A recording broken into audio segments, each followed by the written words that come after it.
I am Stephen Hopkins, and this is my wife, Elizabeth.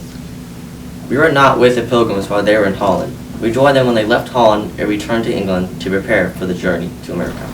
The Pilgrims are not only called the Separatists, but they were also referred to in Bradford's journals as the Saints, because they were on a religious journey to live by God's principles. Our family was part of a group called the Strangers, who accompanied them on the journey to the New World. We did not go along for religious reasons. England was crowded and jobs were scarce. A trip to the New World meant a chance to start new and have opportunity to own our own land. Yes, we were glad to be with them, for indeed God's hand was upon them. Well, I went to Church of England, and I may not be called a saint, but I know my scriptures too. Psalm 46:1 says, God is our refuge and strength, a very present help in trouble. He was indeed the Pilgrim's help.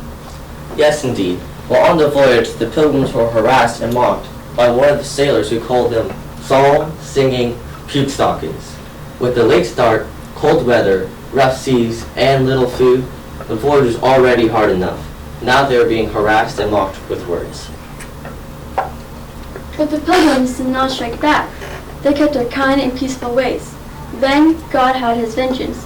One day, one of the most relentless tormentors was heard to say that he could hardly wait to throw the wrecked corpses overboard. God interceded, however, and this man was suddenly taken sick and died in one day. He was the first one wrapped in a white sheet thrown overboard. That ended the teasing and mocking for the rest of the trip.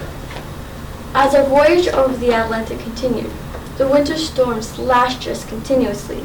The main crossbeam of the ship cracked and began to sag, threatening to compromise the ship entirely.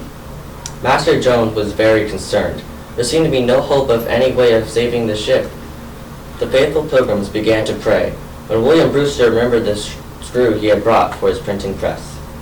They dug it out of the cargo, hauled it into place, and cranked it up. It held the crossbeam in place. The screw was a providential provision for the completion of a safe trip. Yes, Elizabeth, their faith was an inspiration to us. It reminds me of Hebrews 4:16. Let us then with confidence draw nearer to the throne of grace, that we may receive mercy and find grace in our time of need.